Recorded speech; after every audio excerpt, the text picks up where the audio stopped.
Vamos para mais um vídeo falar sobre as vedações aos membros do Ministério Público.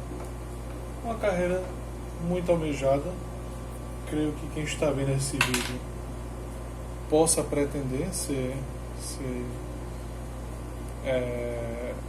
membro do Ministério Público, mas ao ver essas vedações continuará com vontade, porque o salário é muito bom. Enfim, vamos lá. Antes eu vou fazer uma pequena introdução, que é o seguinte, que a Constituição, além de estabelecer as garantias do Ministério Público, ela também prevê certas vedações aqui, ó. Vedações. A esses membros, com o objetivo de preservar até a própria instituição.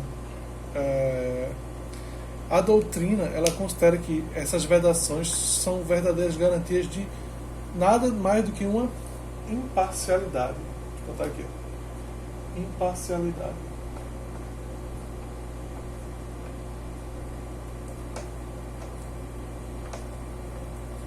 Imparcialidade. Ou seja, essas vedações visam garantir a imparcialidade. Bom, sem mais delongas, vamos às vedações aos membros do Ministério Público. A primeira vedação é receber a qualquer título e sob qualquer pretexto honorários pertencentes ou honorários percentuais ou custos processuais. Ou seja, honorários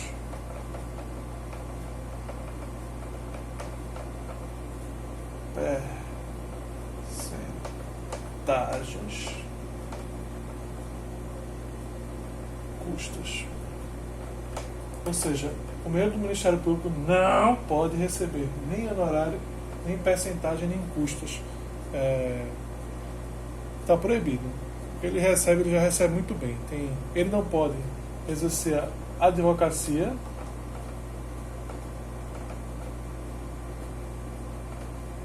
esse aqui eu vou inclusive botar um asterísticozinho. Já vocês vão entender o porquê. O que mais um membro do Ministério Público não pode? Ele não pode participar de sociedade comercial. Sociedade comercial, com observação que na forma da lei.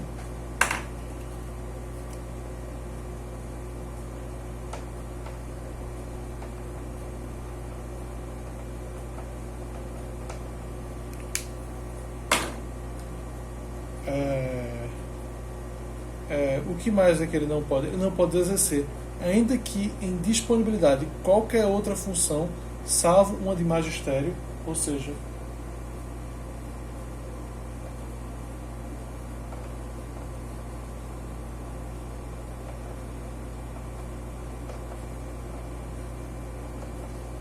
tá meio que vedação, mas enfim, dá para entender. Se você escutar o áudio, você vai entender que ele pode, de novo, ele é vedado exercer, ainda que em disponibilidade, qualquer outra função, salvo uma de magistério.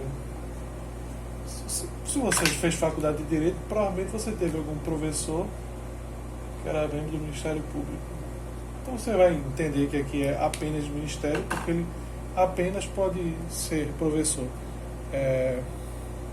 Ministério não, magistério. Meu Deus. Ele não pode exercer atividade político-partidária.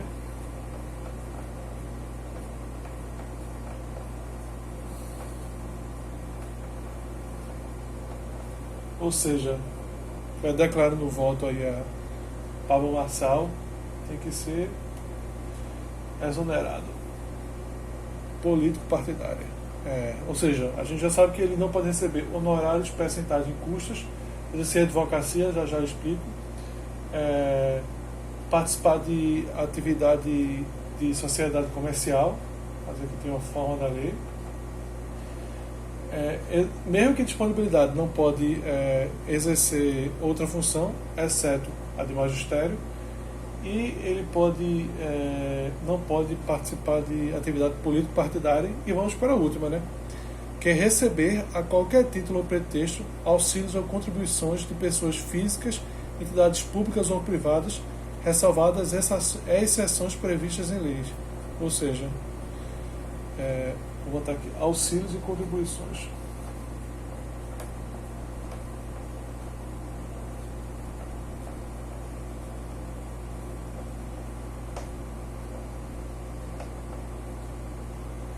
E eu vou botar aqui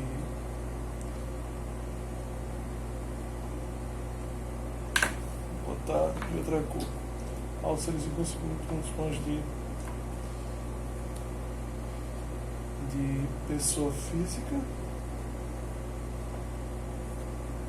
e de entidades públicas ou privadas.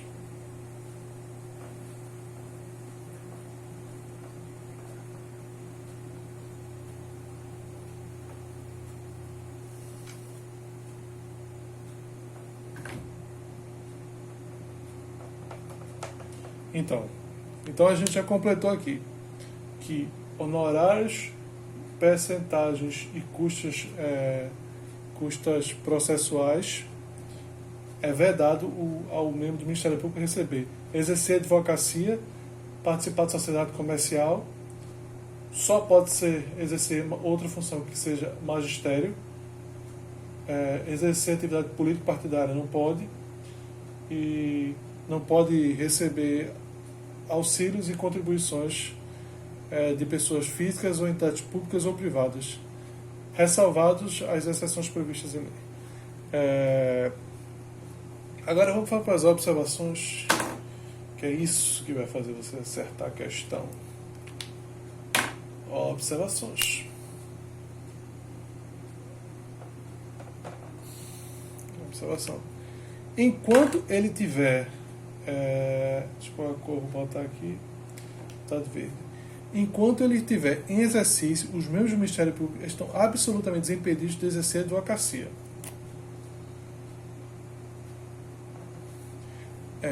Porém, após terem se afastado do cargo, ou por aposentadoria ou por exoneração, a Constituição permite que eles exerçam a advocacia de imediato.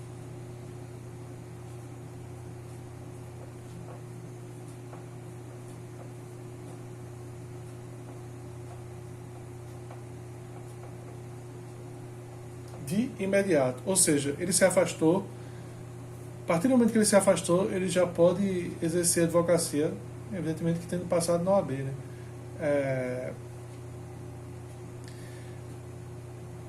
Salvo, essa parte importante, salvo perante o tribunal ao qual tinha se afastado, já que o membro do Ministério Público somente poderá exercer tal ofício perante o tribunal do qual se afastou depois de decorridos 3 anos. Então, exceto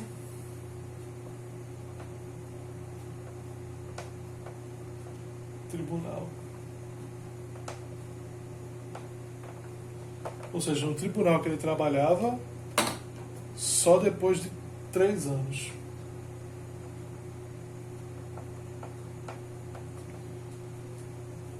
Então, saiu do cargo, pode exercer advocacia.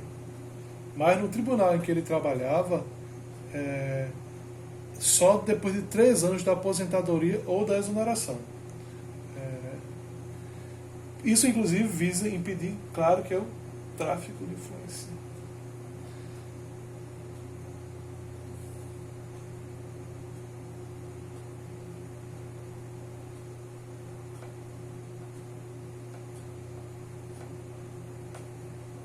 Você acha que terminou por aí? Não. Inclusive, uma previsão da ADCT que diz respeito a outra situação. E aqui. Que é a seguinte: os membros do Ministério Público admitidos antes da promulgação da Constituição Federal poderiam optar pelo regime anterior no que diz respeito às garantias e vedações. Ou seja, com isso, os integrantes de carreira do Ministério Público que neles ingressaram antes da Constituição Federal e que optaram por regime anterior podem exercer a advocacia. Ou seja, antes da